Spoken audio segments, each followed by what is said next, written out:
then why don't we get started?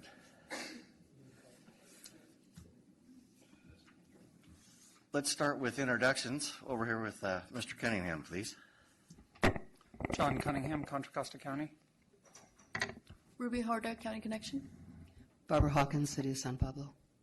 Ellen Clark, Town of Moraga. Ahmed Abwali, City of Antioch. Paul Reinders, City of Pittsburgh. James Hinkamp, City of Lafayette. Tom Horaeus, Tri-Delta Transit.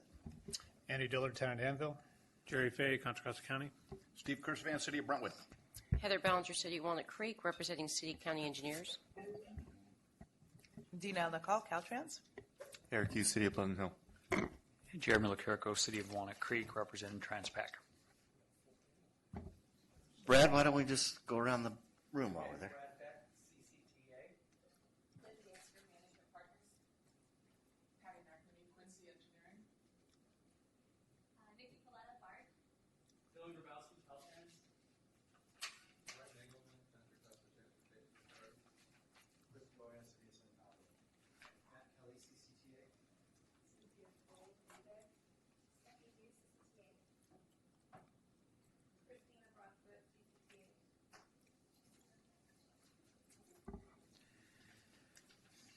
All right, we'll start with public comment. Is there anyone in the audience that wishes to make a comment? Seeing none, we have approval of summary actions, which is minutes from the last meeting, attendance, and Move for approval. Second. all those in favor? Aye. Any nays? Ayes have it. Obviously, people want to move fast today.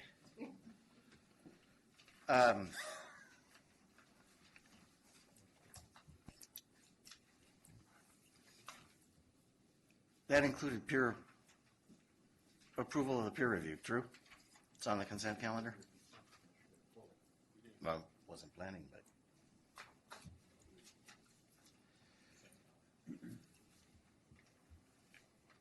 Okay, let's go to the first item.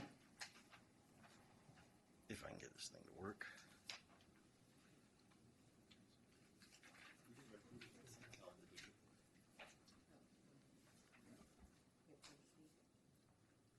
Paul thinks we haven't approved the consent calendar. I thought it was part of the others, so. Okay, we have a consent calendar with Move for approval. Second. ayes. Aye. Nays?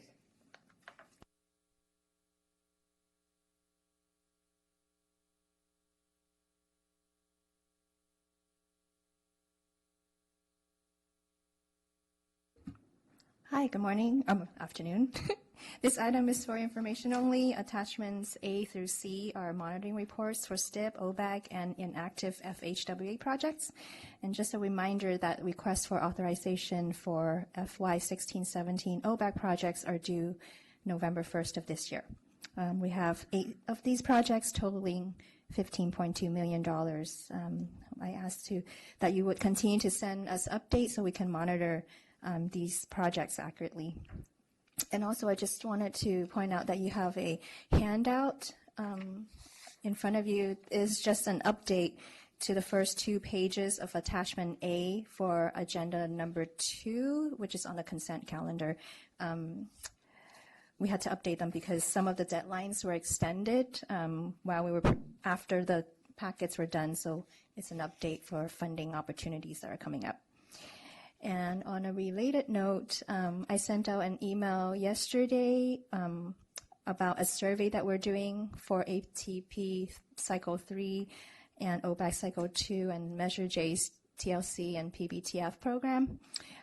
We extended the deadline to next Tuesday.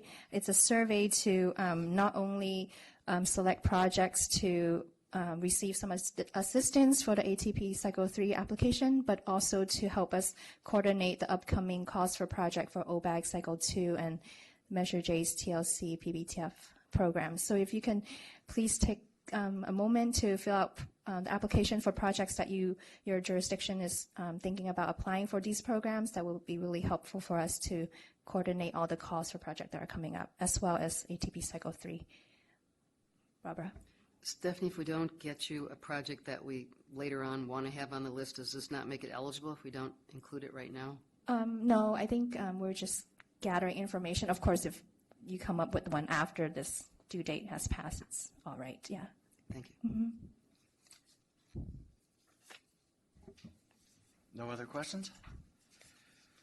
Mr. Beck, you want to talk to us about Management Partners presentation on study of further integration of the Metropolitan Transportation Commission Association of Bay Area Governments, a hot button issue around here.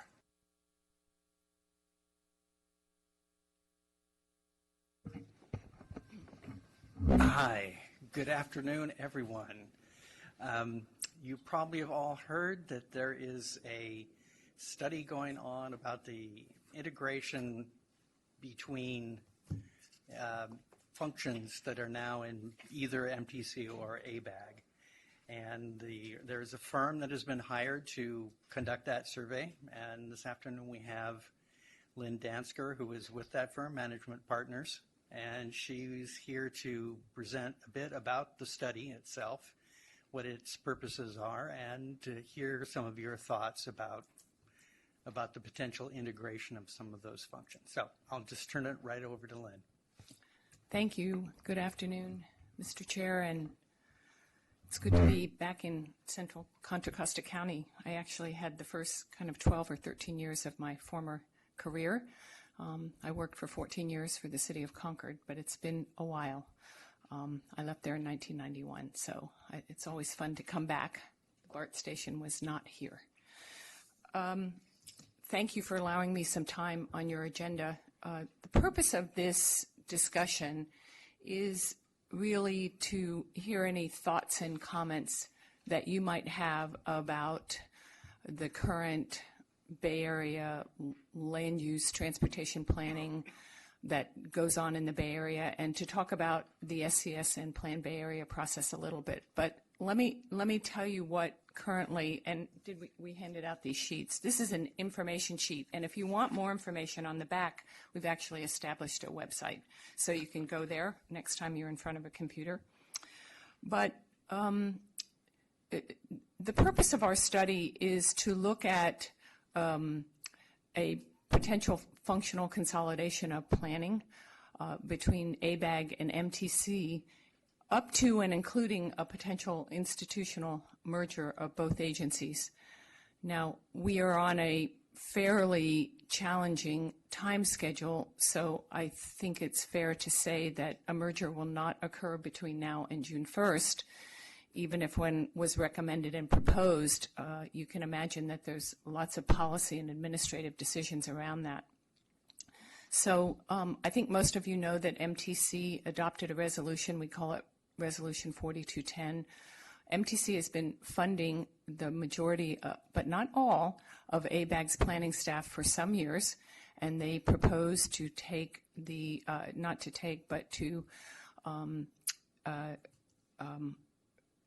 remove that funding and then have the planners from ABAG go over to MTC to support the preparation of the planning function for the sustainable community strategy.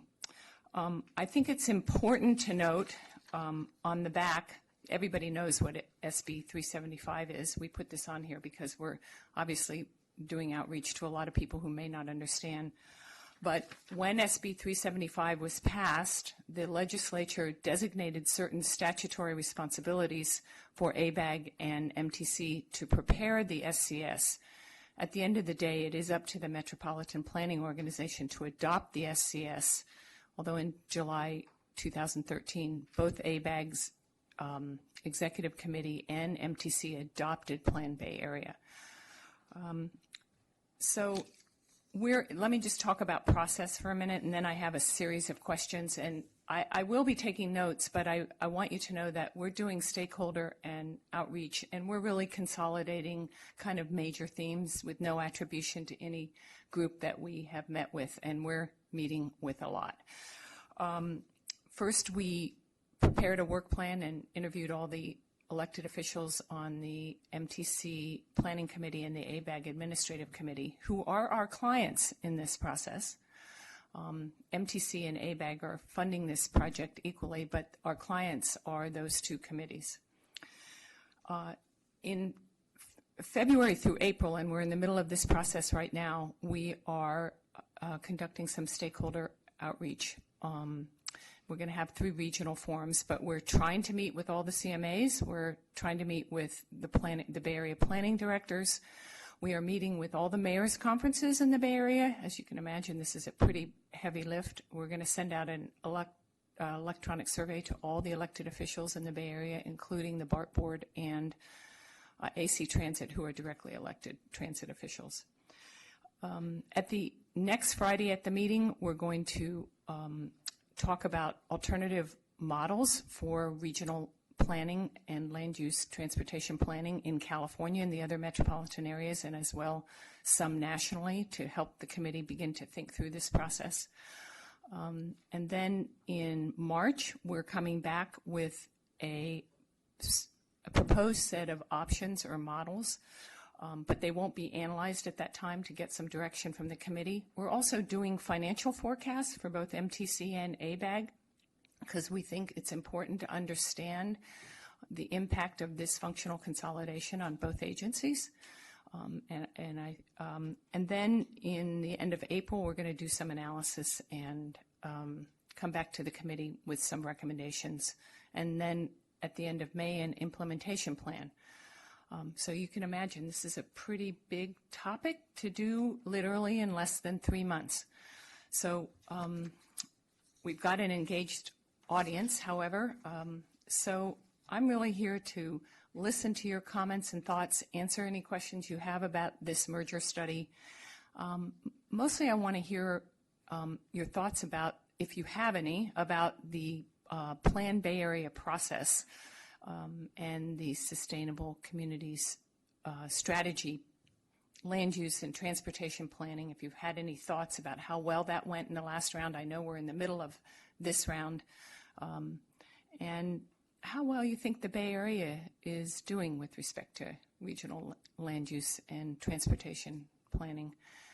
And I want to be clear that we are not here to assess either agency from kind of an organizational effectiveness standpoint, but we're talking about land use and transportation planning in the Bay Area. So with that, I'm going to pause. I could keep talking because I just had a latte, so I'm going to pause.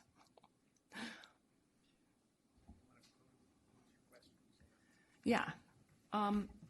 So I want to know your experience with the last round of the SCS, and maybe some of you, because I realize that most of you may be engineers involved in transportation projects and planning. By the way, I led the project to consolidate the Alameda County CMA and ACTIA 4 years ago now, so which is now ACTC, of course, as you know.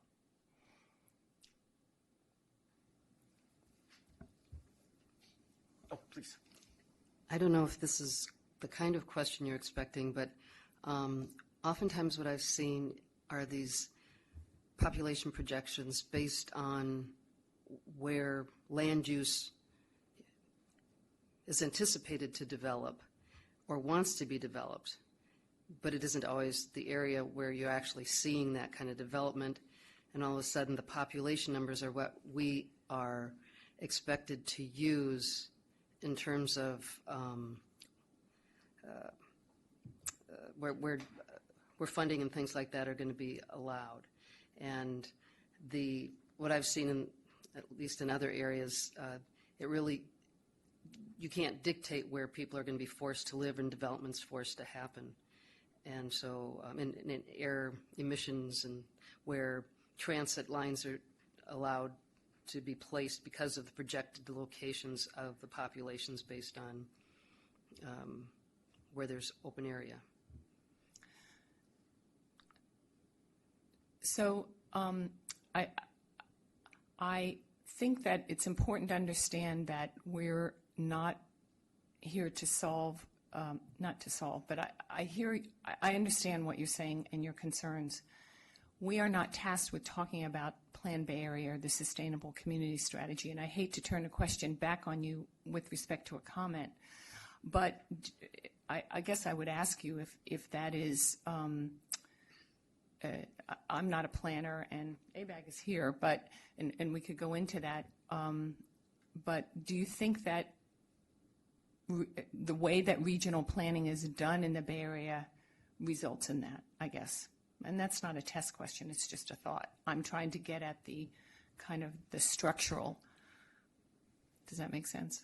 So you're part of I'm trying to turn the question back. Do you think that is a result of the way planning is done? Okay. Right. Okay. And another concern I have, too, with this upcoming sustainable communities is I represent the city of San Pablo, which is mostly, low income. And how is that going to affect any types of grant funding that we're going to be able to go after because we already have achieved that objective? Okay. Thank you. Other thoughts about how the Bay Area is doing with respect to regional land use and transportation planning? Any thoughts? Okay. You guys are awfully quiet. Well, I'm here to get comments. As professionals in the field, that is impacted by how policy gets made in the Bay Area. That's really why I'm here. And if you have any thoughts, and if not. Do you have any general thoughts about the SCS planning process? I've heard one. Okay. I'll just maybe add something, more of an acknowledgement or a recognition of the previous process is that I think by and large the MTCs function separately from ABAGs within the development and implementation of the SCS has kind of left cities with some, whether it's population numbers or new growth expectations that sometimes are very difficult to achieve. I would hope that structurally moving forward there's a better connection between the two agencies, because I see that as being really problematic, especially when you have one organization that's primarily from the top down when it comes to planning, and you have another organization that is more representative of the bottom up. And I would like, hopefully, I think there's opportunity for this next, however this evolves, continues, as planning continues. I think there's an opportunity also from a regional perspective to look at the more regional impacts. I know there's been some considerable pushback from smaller jurisdictions on their ability to accommodate some of the projections.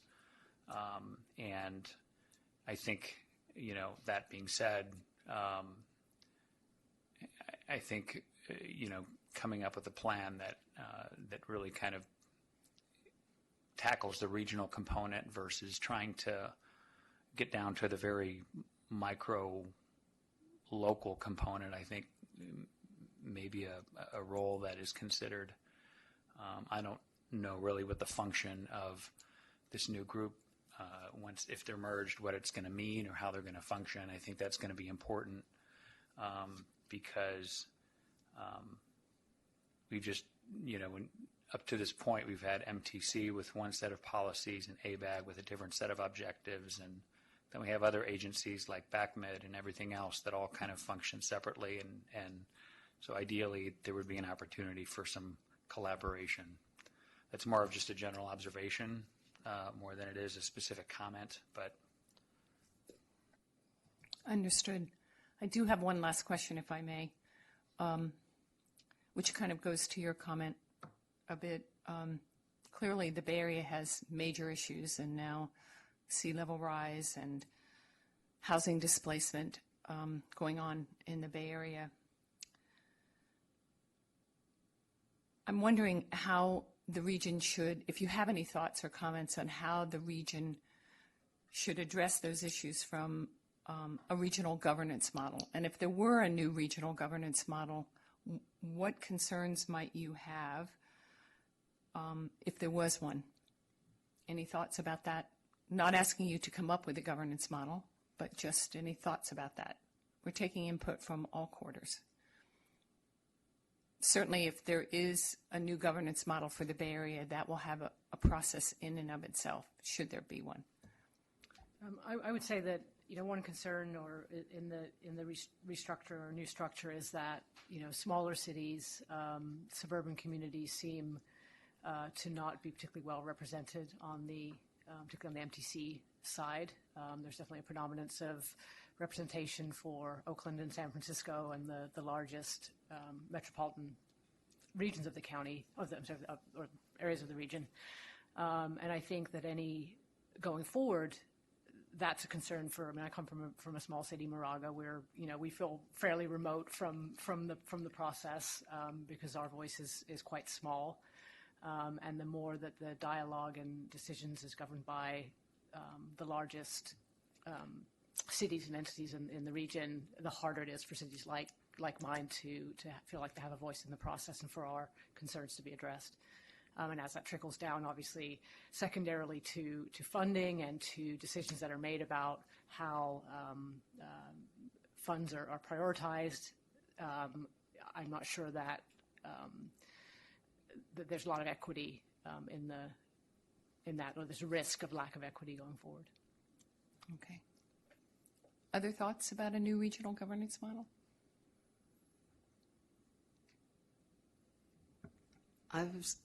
What I've seen, I agree with you. In the past, what I've seen is ABAG coming up with all the model, all the numbers, giving them to MTC, and then MTC trying to implement guidelines. And I think if you combine the two together, I'm hoping that there's going to be transportation and planning working better together, because it's always been, this is coming from ABAG, and we've got to live with the ABAG numbers, and hopefully it will be more realistic both for the small communities and the larger communities, that I think before it's just been too theoretical and hasn't really been brought down to to verify, to actually validate models and see whether or not it's appropriate where the funding is going. Okay. All right. Thank you. Very helpful. Anything else we should be mindful of as we proceed? Any other thoughts? I'll let you get on to your meeting. Okay. Well, thank you very much for your time. I appreciate it. Thank you.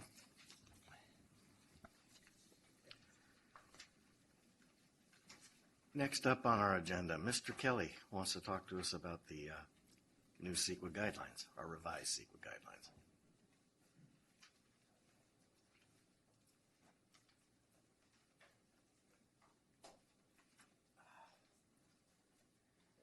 Sorry, I got a lot of materials with me today.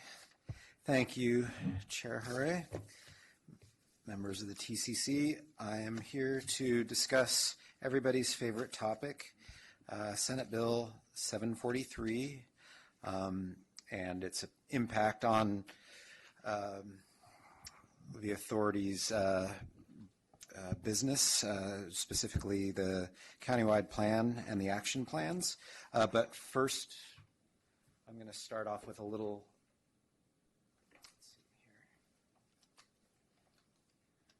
overview of SB 743.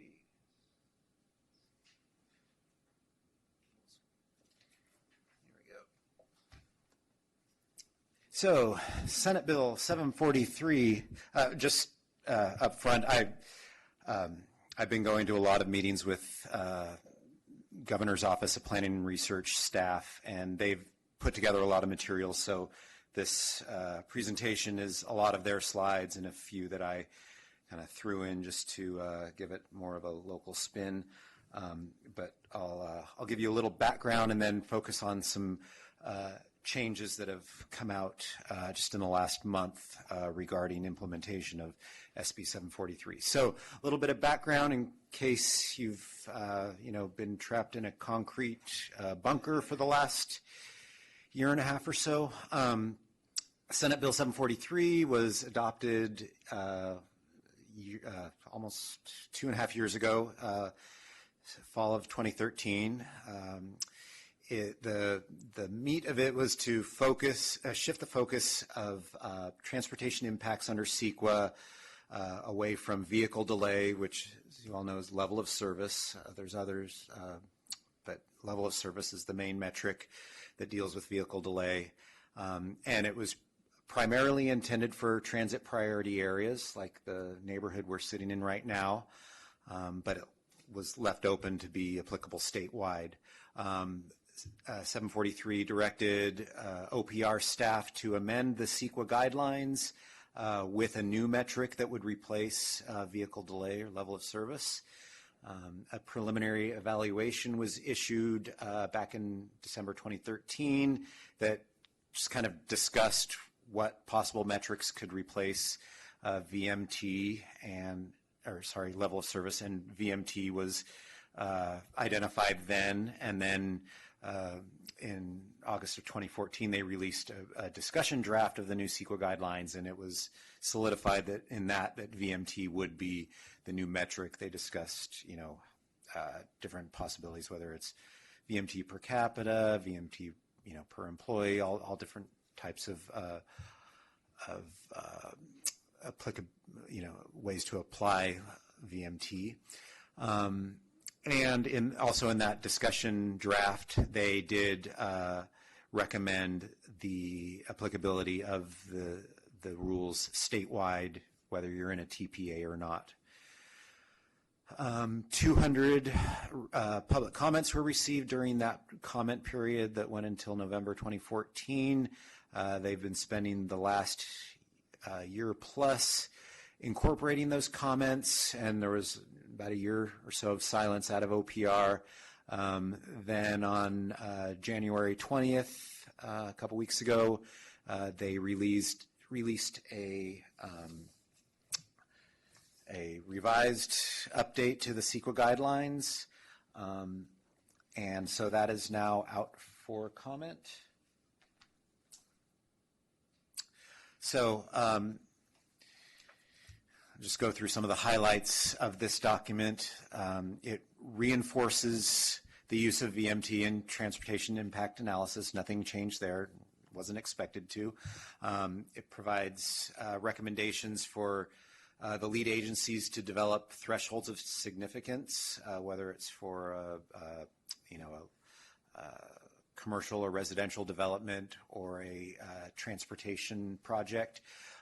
It provides typical project types, whether they be development or transportation projects that would be exempt from further analysis, and also identifies those that it thinks would increase VMT and therefore warrant further analysis. It provides examples of potential mitigations for these impacts. Like I said, they're undergoing a comment period right now. It ends February 29th. So you got a couple weeks if you wish to comment. Once they've received comments on this revised proposal, they will then prepare a final draft, which goes to the Natural Resources Agency. It's supposed to happen sometime late this year. And Natural Resources Agency will adopt the guidelines, and then it becomes law. At that point, it's applicable in TPAs, and then lead agencies can opt in at any point after that. For areas outside of TPAs, you'll have a 2-year opt-in period. So I think a lot of jurisdictions will use that period to kind of see what others are doing and kind of look for best practices and so forth. So it will become applicable statewide sometime in 2018 or 2019, depending on what time or when they actually adopt it at the Natural Resources Agency. So now I'm going to kind of go through some changes from the earlier guidelines back in 2014 to what came out in January. As I mentioned, they're continuing to recommend VMT.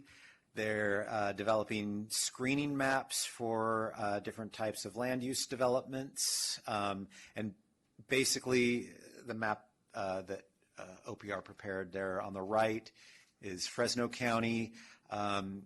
Basically, how this would work is that shows average VMT by traffic analysis zone. You can see the green zones are low VMT zones. The red zones are high VMT zones. I'll get into how this would work a little later because that's one of my slides. But basically, these are screening maps that would help lead agencies determine whether or not a project would fit or meet the threshold or be above or below the threshold that would require further analysis under the new rules. Transit projects, ATP, active transportation type projects, are always going to be presumed as less than significant and would be exempt. And the new rules are intended to give the lead agencies more flexibility when coming up with thresholds.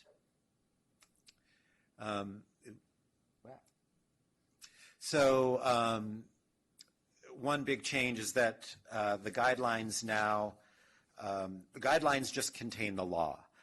Most of what you've seen in this document and in previous documents will go into a technical advisory and their recommendations. So they aren't law, they're simply recommendations. But the law says you have to, do certain things, and those certain things have recommendations in the document. So that's a big, they wanted to distinguish the two. Okay, so for a residential project, comments they receive are they need flexibility, and also that whereas some people said, it was the new rules were too stringent, they did receive comments that they weren't stringent enough. So they came up with this number that you couldn't just meet the city or regional VMT. You had to be 15% below that average VMT in order to be below the threshold. The 15% number came from all of the governor's, laws on greenhouse gas emissions reductions. The 15% was kind of a number that was in all those different, the SCS and SB 375, AB 32, all those. So basically, if your development is 15% below either the regional or city level, city VMT average, then you are exempt. Your project is exempt. And so here's just a very coarse map of Contra Costa. This is all city level stuff looking at VMT averages. And so you could choose whether to use the city level or regional level for a development, probably like a residential development, probably city level, city average VMT would be the most appropriate, but that's certainly up to the lead agency. For office development, same thing, 15% below, but here they're recommending the regional VMT because office developments are commuter trips. Commuter trips are regional in nature. And, I guess I discussed this already. And I had thrown in a map of regional VMT, but I don't see it there. So I already discussed this. Retail, it depends on whether, for local retail, say across the street, what retail is there, they'd consider that local serving retail. If you're building a new shopping mall, local serving retail would be exempt. If you're building a shopping mall, that's probably going to increase VMT because it's regional in nature, and you'd have to do some further analysis. So let me just give a couple of examples, like across the street, a mixed-use development. When you're analyzing this, you can look at each land use separately. So you look at retail, residential, and if there's office. As I mentioned before, the retail would be considered local serving and would be exempt. I think, okay, so here's the example. The housing, because it's within a half mile of transit, would be exempt. So no further analysis. You know, if you actually computed the VMT resulting from the residential, it would presumably be below the regional. And here they're looking at an example in Sacramento. I actually used to live across the street from that location. They found that this new development replacing that office building would have 12.1 VMT per capita. The local threshold is 14.2, so it comes in under. Here's just some more information on that. Here's an example for mitigations. So mitigations, they recommend using, sorry, what am I reading here? I'm going to skip this slide. I'm going to go to Office VMT, same idea. You look at the VMT from the project. If it's above the regional VMT, it would require further analysis. If it's below, it would not. And then here in the small print there in that box, they've provided some mitigations that would be appropriate for such a development. And that comes from the CAPCOA document. CAPCOA is California Air Pollution Control Officers Association. So they're kind of experts on developing mitigations for air pollution issues. So they are putting a lot of the information together, the thresholds, the potential mitigations. So, projects that would be exempt, that wouldn't be exempt.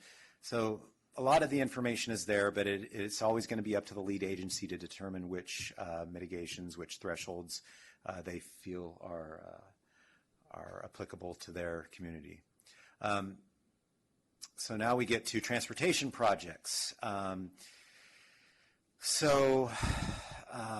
They received a lot of comments on this. Basically, any project that increases VMT would require further analysis. So if you're increasing capacity, in most cases, you're going to, you're going to be required to analyze that project. If it's a transit project, if it's a road diet, if it's an active transportation project, a bike lane, you're not going to have to do further analysis. It's exempt.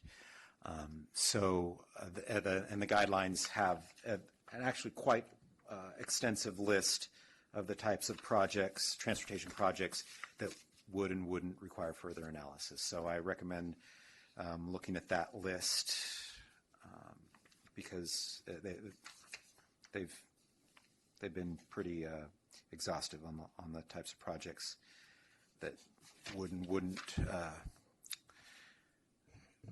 meet the thresholds. Any project that induces travel, that basically adds capacity, you'd be using elasticities as part of your calculation. Basically, you'd look at the amount of, say if you're adding a lane to 680, you'd look at the number of existing lane miles, you'd look at the change in lane miles once you've built the project, and then the percentage growth in VMT determines your elasticity. I don't want to get too into the math here, but that's kind of, here's the calculation with the project, or with project type I just kind of discussed. It's, new equations that you might not be used to working with, but probably you'll have consultants doing this work, and the calculations are a lot simpler than the current level of service calculations. We've heard from consultants that it's about 10 to 20% of the work that they're currently doing for level of service. I'm not quite sure why they're telling you that, because, it's going to cost them a lot of business, I would think. So I would think they'd be encouraging you to keep using level of service while transitioning to VMT. But we'll see. Here's some examples of how, I'm going to skip that. This is how they determined the threshold, and it's this weird calculation based on the total amount of VMT statewide, the allowable increase under AB 32 and SB 375, divided by the total number of projects in the state. How they decided on that number of 35, some odd, 100, some odd projects, I'm not sure. So it's this weird calculation, but I'm not going to focus on that right now. Here's more on that. So some types of mitigations for a roadway expansion might be tolling on those new lanes, management of those new lanes, whether it be tolling or some sort of HOV, something like that. Park and ride facilities or TDM type programs, van pool, things like that. Some local stuff that you might be dealing with. If you're updating a specific plan, you will fit into the same category as the land use stuff we talked about earlier. So if your specific plan doesn't result in an increase or comes in at 15% below the regional average, it's okay. General plans need to be consistent with the SCS, and I'm assuming that's the land use component. So that's something you'll need to keep in mind. We don't need to worry too much about the SCS because that's a regional issue. Let's see, these are some issues about rural areas. And this just gives, these are just things where they're giving the lead agencies more flexibility to determine thresholds.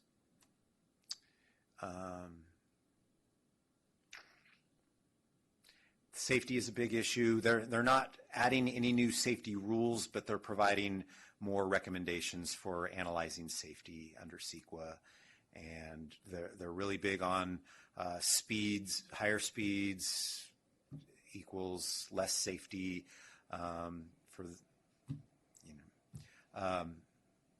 not going to get into this too much. It's outlined in this document, so read through it, and it's pretty well explained. Caltrans is currently developing I don't know if it's a document, but it's called TISG, Transportation Analysis Guidelines. So Caltrans is also beefing up their role in this in terms of providing guidelines for analyzing projects. And impact fees are unaffected by this, but you can now develop VMT-based impact fees because a lot of communities are concerned about how they will develop mitigations. They're used to developing mitigations using LOS. They're not so sure about how to do it under VMT. That's one option. Here's a little, and OPR will be updating the general plan guidelines, which I guess were last updated in 2003 to align with SB 743. Okay, that's all I'm doing there. So then there's its effect on you all, at least, and how it relates to the authority's growth management program and the countywide transportation plan. As you know, we started our transportation plan update in either late 2012 or early 2013. We were on schedule to adopt them in late 2014, early 2015.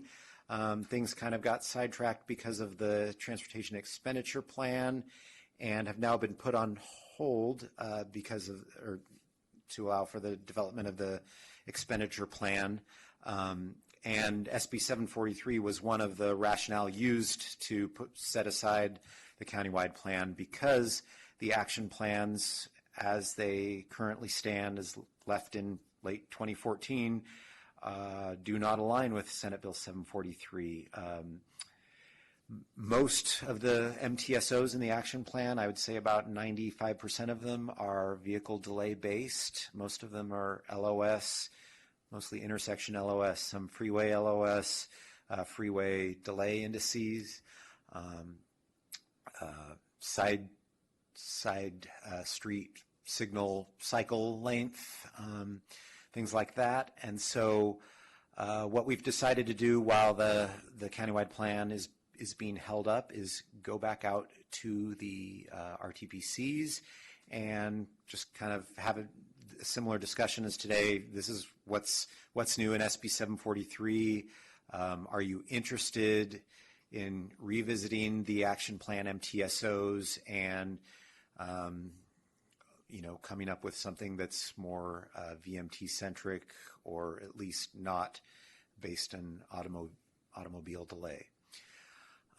So we are doing that now. We've been to WICTAC. We've got the rest of the RTPCs we're going to hopefully get out to the rest of them within the next month and just gauge whether you all are interested in re-examining the MTSOs. We're not telling you have to, but it's certainly an option while we've got the delay. Just one caveat that we did mention in the board letter is that, once SB 743 is law, your action plans may not have the same teeth that they did before in terms of,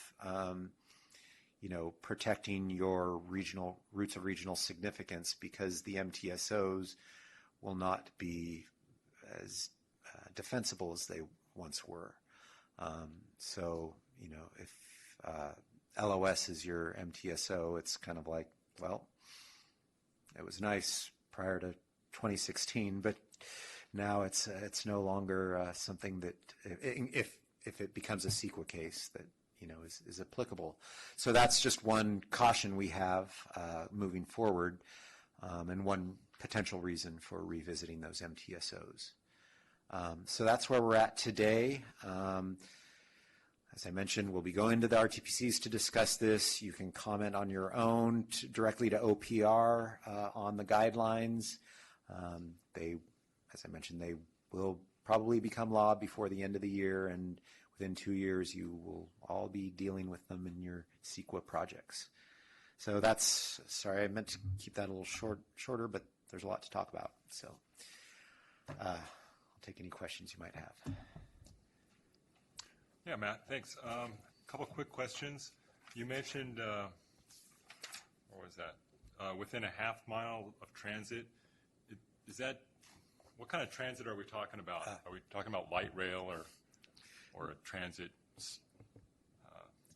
multimodal center or what? A good question. So it's existing frequent high-quality transit. So frequent in that it's 15 minutes or less during peak periods. And it can be rail or bus. They also, for bus, they call them high-quality transit corridors. So if you're along, say, San Pablo Avenue, trying to think of any other corridors that have 15-minute service in the county, there's not a whole lot, but BART stations, things like that would be. Okay. Thanks. And what about existing CEQA certified projects?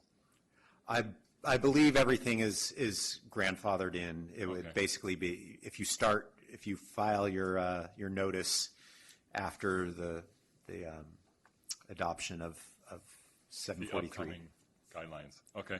And then the 2-year, what is that? Opt-in. Opt-in, is that just for the transit priority areas or that for statewide? That's outside of TPAs. So TPAs. TPAs will begin as soon as it's adopted by the Natural Resources All Agency. statewide TPAs? Yeah. Okay. And then everywhere in the state within the 2 years. And then as far as updating our action plans, would there be any kind of budgets available for consultants? That's why we're going out, just to gauge your interest. We're not asking you to make any decisions now. We just want to know what we need to do on our end Fair enough. to Thanks. prepare for that.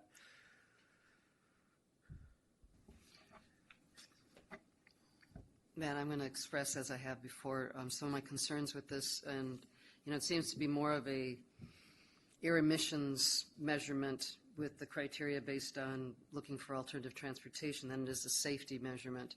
Okay. And I look at the safety mitigations, and they say reduce lanes and they reduce speed, but you can't reduce speed when you see the 85th percentile is higher than what you'd like to see the speed posted at. So what I'm hoping comes of this, because I think modifying the action plans is going to be very extensive and time-consuming, and I'm not sure how much change we'd do, is coming up with some ways of helping us deal with some of these safety issues that in the past we've been able to use our levels of service to come up with the mitigations. I mean, having a project that is within a half mile of a high transit, of a transit area, you might get a project that generates a lot of vehicle trips and not using the transit. Just because you put the transit there doesn't mean they're not going to use cars. It's like, telling people you have only one car garage and they'll go park their cars a block away. So I think we're still going to have to deal with the problems and deal with the safety issues. So I'm hoping that working with CCTA will come up with a toolbox that we can have some alternative ways of implementing what is currently called levels of service mitigations. Yeah, that's a good point. And the authority will be, looking into what tools are out there, what resources are available, whether we update the technical procedures to address this.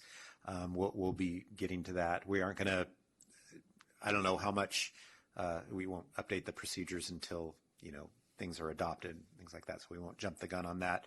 But in terms of resources and tools for dealing with this, we're already kind of looking to see what's out there. But I would imagine the 2-year opt-in kind of will give us some time to see what other cities are doing. Because we know some cities like San Francisco are going to opt in immediately if they haven't already. And so I think you'll start seeing some examples of how it works. Hopefully some smaller, more suburban areas will jump in as well, so we can see how it works there. So Matt, you're saying your time frame, which was going to be my first question, is over that 2-year period. It's not something you're trying to accomplish immediately. Well, we're going to work as fast as we can. But, I would think by the end of this year, you're going to see a lot more, published information, a lot more resources. We know we put in the staff report, Ferrum Piers has a VMT kind of calculation tool for free right now online. I think there's a paid version that does more stuff, but so things like that are worth looking at. The Caltrans is made their statewide travel demand model output available, which has average VMT for the entire state. We'll be making our model output available. So we're gonna. I can't promise we'll have everything on day one, but we'll be doing the best we can. Okay, when you say you're going to the RTPC, direct or like am I going to see you at Transplant TAC? If you guys have a meeting, we will be there. We've got it on our schedule for next month, for the 15th, I think.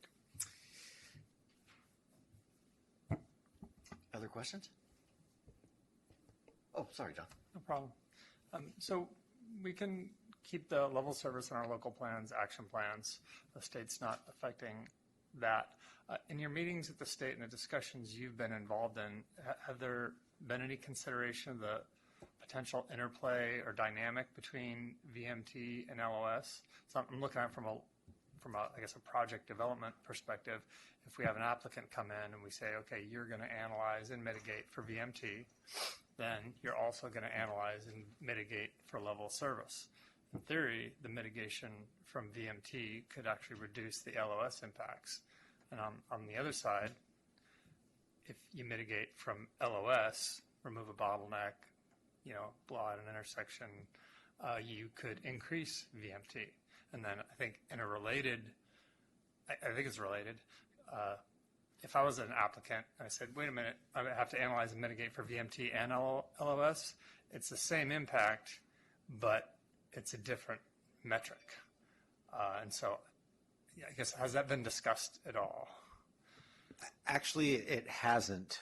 So it's an interesting question. I had thought about it in my own mind that possibly agencies would do them side by side, the two metrics side by side, and kind of use what they've done in the past for LOS to help them determine what sort of mitigations to propose for under VMT, kind of looking at them side by side.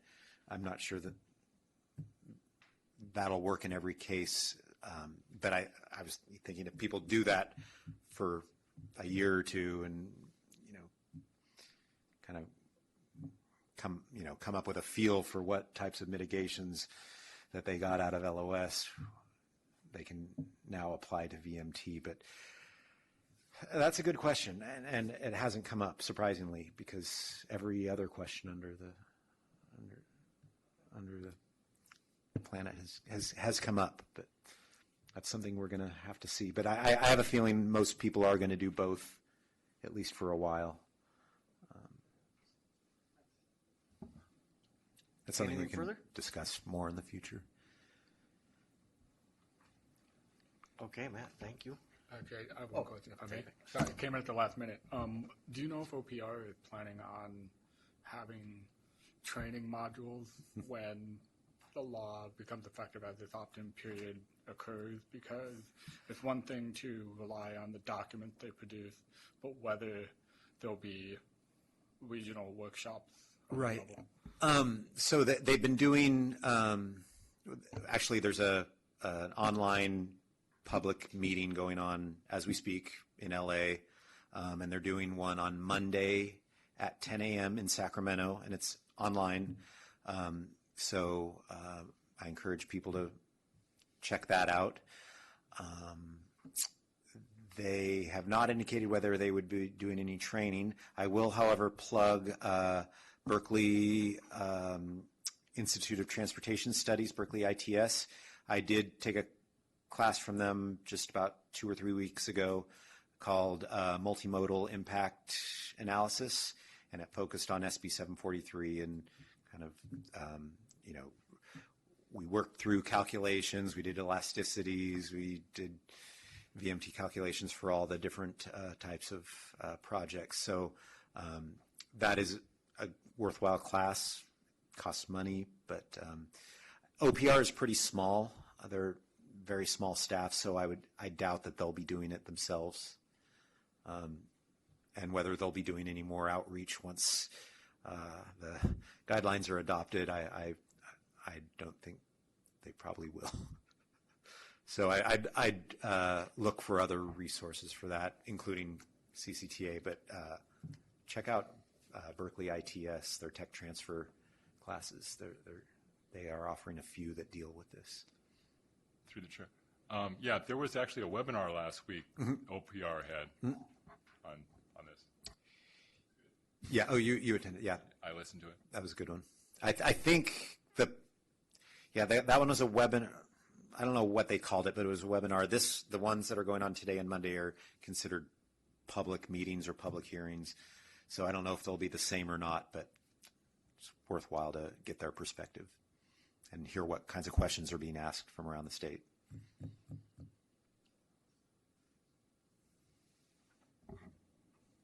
Okay, well, thank you, Matt. Thanks.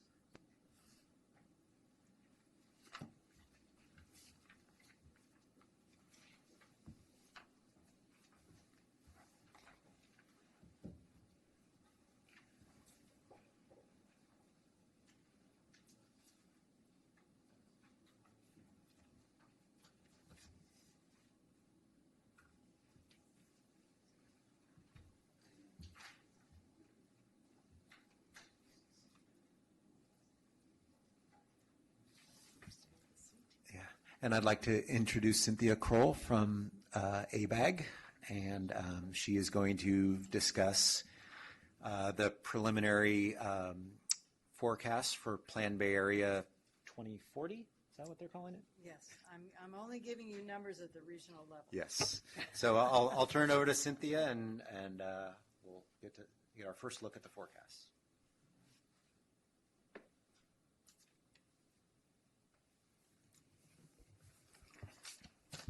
So thank you for inviting me here today to talk to you about it, and some questions have already come up in the conversation that maybe we can address going forward.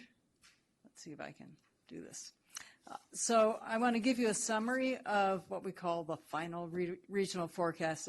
I have to tell you, forecasts are never final, but these are the numbers that we are using to then distribute to different parts of the region in our scenarios, and ultimately unless there's a tremendous change in the economy in the next 2 years, they'll be the numbers that underlie Plan Bay Area 2040.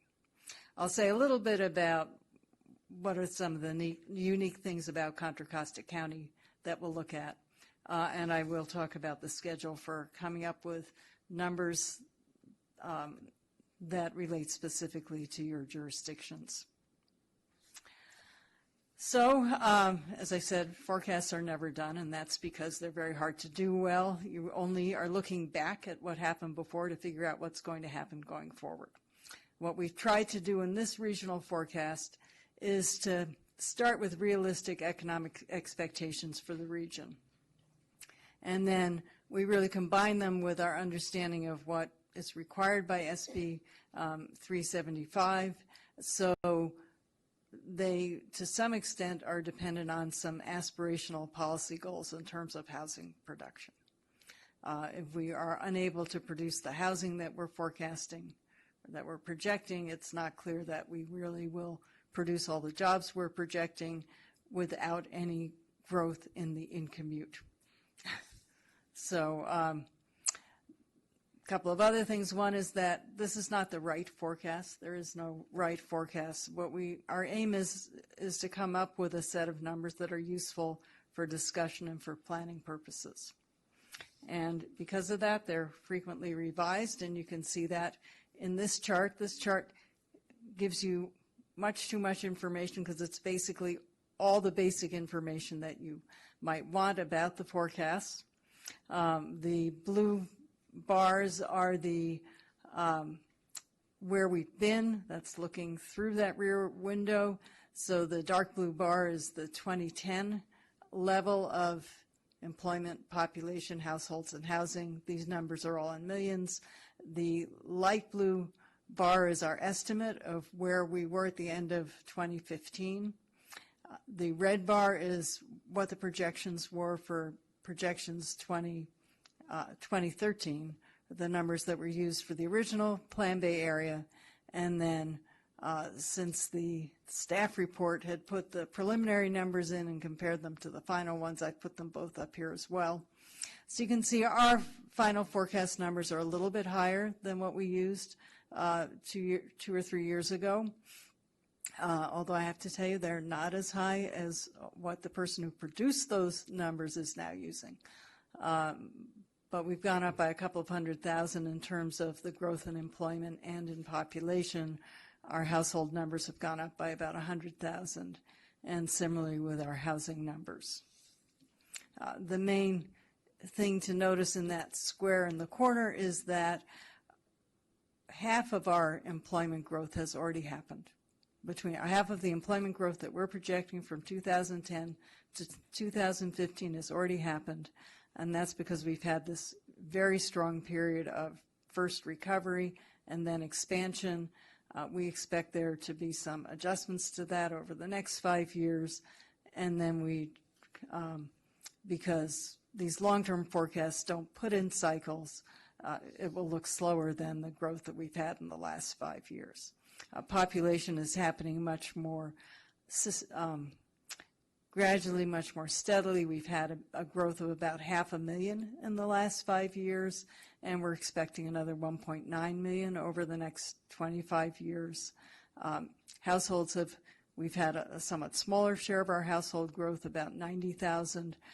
We're expecting another 690,000 over the next 25 years. And then with housing growth, we've only added 55,000 housing units in the last 5 years.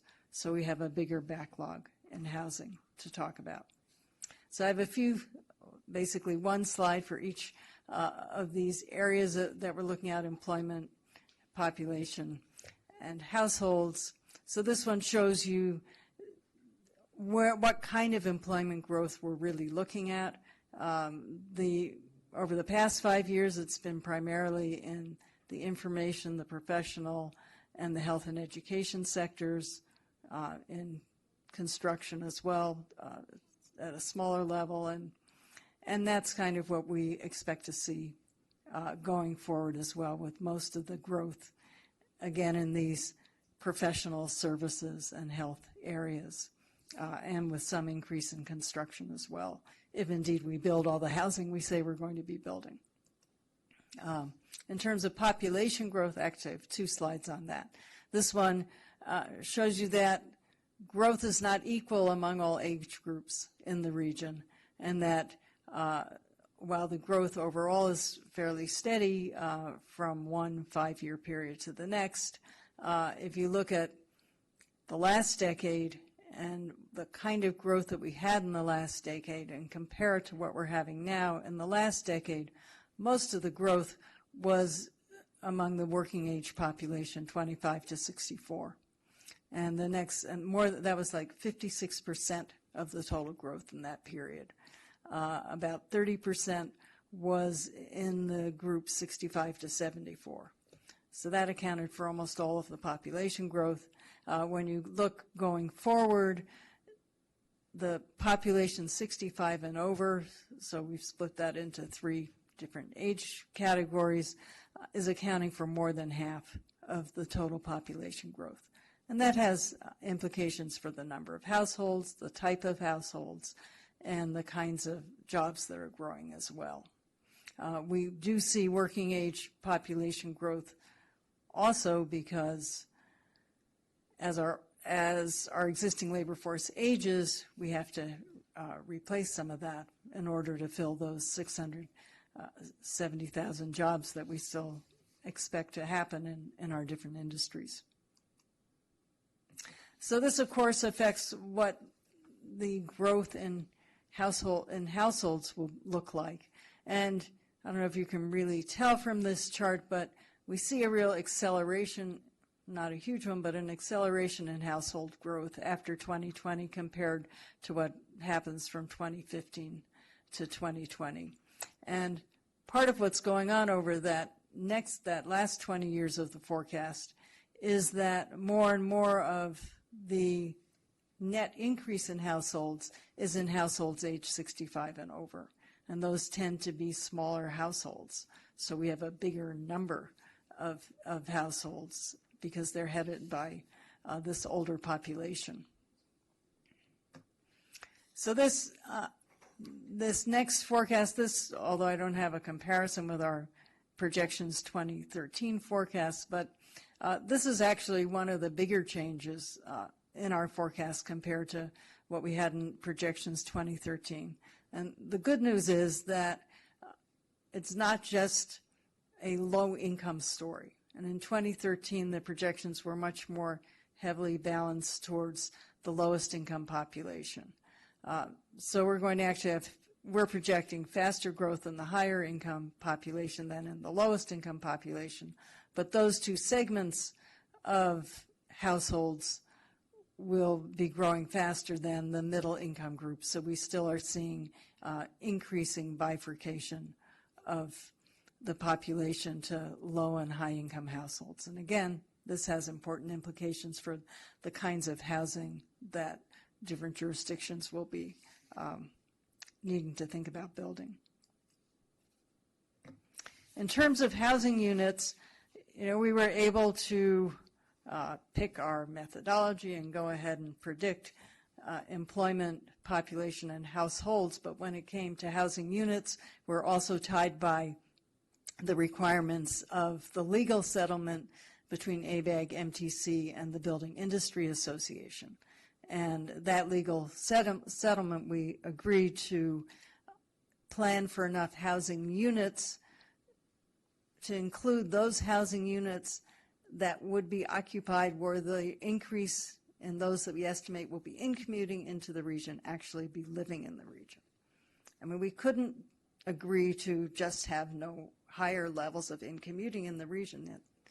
We just don't have that kind of control over what happens with the labor force. So this was the compromise.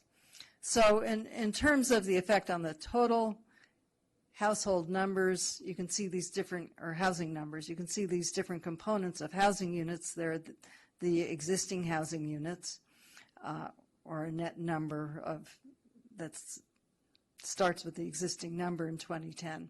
They're the units related to our household projection, and then there's this little cherry on the top, which are the units we estimated related to the larger, I mean, we projected a range of in-commute possibilities, and we just, to keep out of the courts next time, estimated an increase in units related to the higher end of that estimate.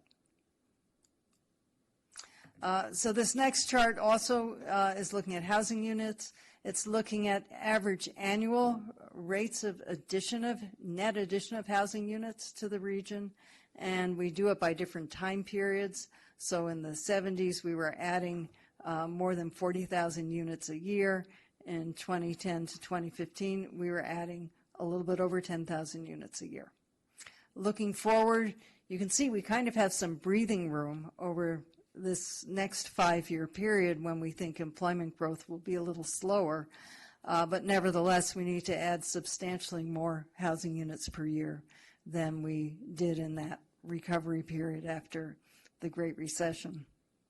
And once we get to 2020, we're talking about housing production that's at the same rate that we experienced in the 1980s, or a bit higher than that. And this is in very different circumstances than we had in the 1980s, when much of that development was of single-family units in greenfield area. Now we're looking at a mixture of single and multifamily units and a much higher level of infill. So it is a challenge. So just to wrap up on the regional forecast, our employment projection is realistic in the sense of the Bay Area's competitive advantage relative to other parts of the nation, but it does assume that the region can supply enough housing to attract new workers.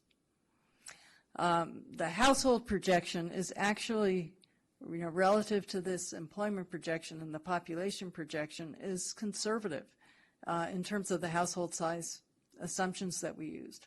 But clearly the housing unit projection is very ambitious compared to historic building patterns. And we're kind of pushed into this situation by the requirements of SB 375.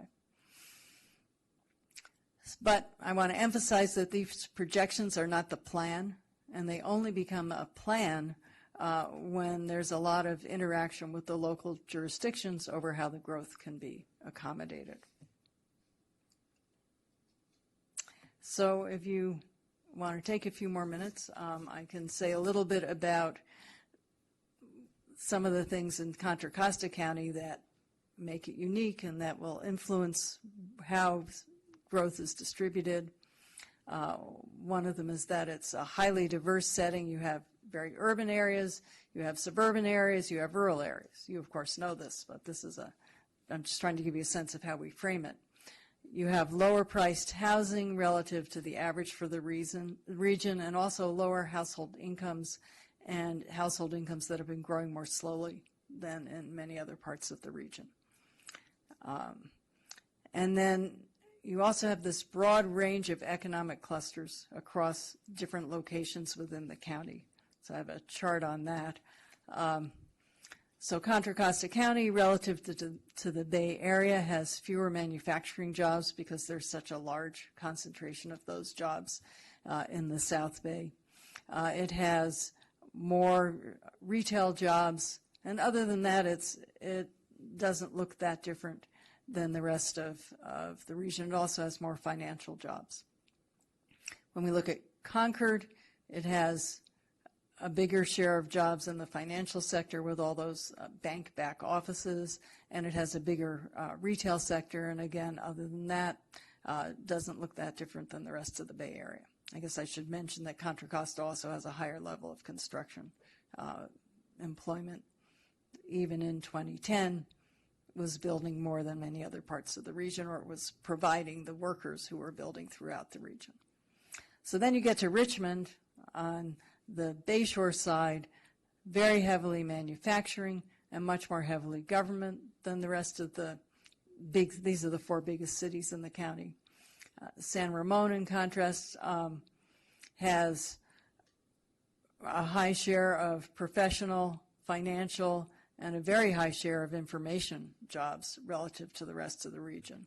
But keep in mind that those are mainly jobs in telecommunications, which is not the fast-growing part of the information sector. And then we have Walnut Creek, which is also a financial center and has relatively high employment in healthcare and in professional and business services. So those, as you'll recall to that slide about the employment sectors, when we were looking at the projections as a whole, some sectors are going to grow much faster than others, and that may influence which ones of these cities have faster employment growth than others. And then the other thing, of course, is that Contra Costa County historically has had very much single-family greenfield development, so this may be a particular challenge for this county to fit into the new PDA framework that many of the jurisdictions have agreed to. And so, MTC funded a PDA feasibility assessment that looked at how feasible some of the plans were. Some of them in Contra Costa County were very feasible, and some of them need more attention to decide if the numbers we had last time are really what we should go with this time around. So this is our process for then distributing those forecasts. We gave some initial ranges that were very preliminary and conceptual, I would say, to the jurisdictions last fall. In December, we gave some more specific scenario numbers, but which I have to say were also preliminary and conceptual in December. And doing both of those things, we wanted to give the jurisdictions a chance to say, wait a minute, these are much higher than we're planning for and our plans allow, or these are much less than we have been planning for since projections 2013. So we wanted to give jurisdictions a chance to give us input as we go along. We're working with MTC, which is where the urban sim model is now housed, on modeling these land use choices, modeling the growth of all of these factors. And we're comparing what comes out of the model with what came out of these frameworks that we set up from the preliminary scenario numbers, and really trying to test what's feasible in these areas. So growth happens partly because cities let it happen, or counties let it happen, and partly because builders want to go there, and people want to live there, and firms want to set up businesses there. So we're trying to reach a balance between the policies and the reality of the market. We hope all this will bring us, well, all this has to bring us to a set of scenarios in May. These are actually delayed. They were originally supposed to come in March, but there were some delays on the transportation side. And I have to say, we breathed a sigh of relief when we got 2 more months to go through this iterative process. There will be workshops and public input in May and June. And in July, by July, we're supposed to have defined what they call the preferred scenario is, but what the numbers are that will go ahead and be Plan Bay Area, and those numbers will be adopted in September. So it's a pretty fast time frame. We welcome your input at every stage up until May, and at that point, we hope if you're not happy with the numbers we've come up with, you'll at least understand why we've picked them. So I welcome your questions now. I just had a quick question. When you talked about the MTC study that was, how likely will the PDAs come to fruition of the way they're planned, then do you circle back and put those, so the ones that weren't likely, then do you circle back and put those back into your numbers, or are you always constantly adjusting, or? Well, that's what we're doing. And that was an MTC-funded consultant study that ABAG also, I was the ABAG representative looking over their shoulder. It was done by EPS. So if there's a city that really was, in their assessment, it just wasn't likely that they would build very much of what had been in that city plan, then we go back, we look at what Urban Sim does. Urban Sim is run with what's called a no project, where it just goes ahead with whatever is existing in terms of land use regulations, no extra subsidies or anything. So we look at what Urban Sim says for that city with no project. We look at the kinds of policies that we can model in Urban Sim and see how that then affects it. So yes, it's an iterative process, and if it's just not feasible, we go back to the city and say, this is what we're coming up with. We think we should change your numbers, or we need to talk about what other policies the city wants to try to make it happen. Is it still timely to provide comments on the numbers? Yes. I mean, we asked to get the numbers back in January, but you have comments now. We're still going to be churning for about 3 more weeks, and then in March, mid-March, we have to start giving numbers to our planning directors to review. At that point, then we have about another month in which, if there's something that's really a problem, we can probably address it, even though it's been through or it's going through the review process. To get something out in May, I think we have to post it at the beginning of May. So there's probably 2 weeks before then when it's already really late to give us anything. So the sooner the better. And anything else? How do you decide which areas you're going to be seeing the growth? How are you deciding that this is going to be a good job sector, this is going to be good housing? What are the criteria you use? So there were criteria in those preliminary numbers, and there are criteria in Urban Sim, but they're not that different. In terms of jobs, there are some types of jobs that follow people and some types of jobs that like to cluster. So if an area already has a cluster of tech jobs, they're likely to draw more of the tech growth than an area that doesn't have those jobs.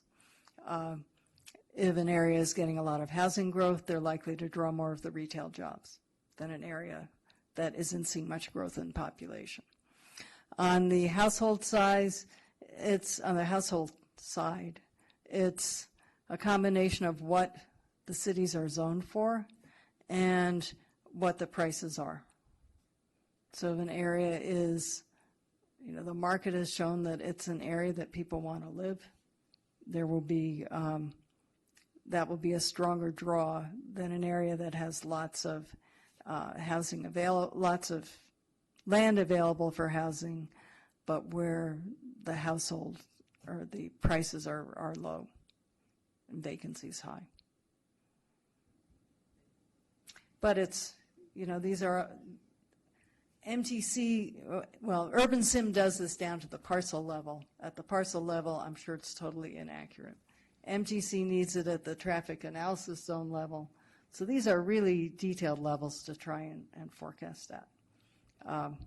But we do our best and try and come up with something that at least at the jurisdiction and PDA level makes sense. The slide you showed comparing employment in Concord, Richmond, and Walnut Creek, I think it was, that is specific jobs in those cities, right? That's what was there in 2010. Okay. And in fact, we just bought a series from EDD so that we would have a better base number for 2010. So I was happy to be able to use it for this slide. Do you have any idea of the overall quantity of jobs in each of those jurisdictions? I mean, Walnut Creek versus Concord, or is it available on the? I have it right here. So these are, as I said, the 4 largest, and I don't have it in my head. But so Concord, I don't have our base, but around probably 55,000. Richmond was somewhere around 30,000. San Ramon was about 38,000. And Walnut Creek, I don't remember, but let me see. Well, it says here 40 to 45,000. That's total jobs. That's like a 100% graph. So yeah, if you added up all the jobs in one of those bars for that city. But take those numbers I gave you with a grain of salt. Those, I didn't have our newest numbers here on the chart. I was looking at something else. I just had a quick question. Something that I noticed on your graph that showed the share of population growth by age. It looked like from the year 2000 to 2010, there was actually a loss. I see the red line between ages 5 and 17. Right. Was there a loss of that age group in the Bay Area between those years? Yes. So for those 10 years, there was actually fewer. A drop in the number of children between 5 and 17. Interesting. Okay. Thank you. Any other questions? So we have an open line. I mean, we can't spend all our time answering questions, but we're pretty easy to reach, and we really welcome questions and are happy to try and make these numbers work for people. Thank you. Unless there's any other business we've forgotten or overlooked, we are adjourned until March 17th, same time, same place.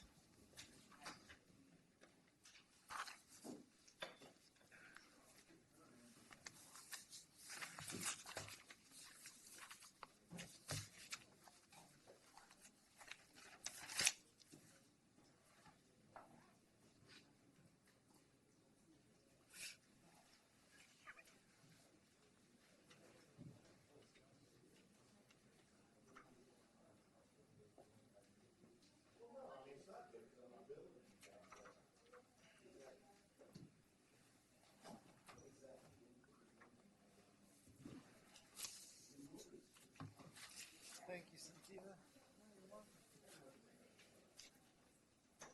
It's good to get the word out. What? I said it's good to get the word out. It is. And I hope people realize Demystify the process. we are talking to the transportation people. In fact, they're in charge of the land use. Yeah. Exactly. Yeah, you're right. Used to be the land use plan. Well, that was the first move to combine everything. It seemed like it. It's like, oh, this is interesting. Exactly. Last time I saw Mike, he was an A-bag employee. Now he's an MPC. Okay, well, we'll probably see you at one of those other meetings. Regional modeling with you probably, or somewhere else. Thank you. That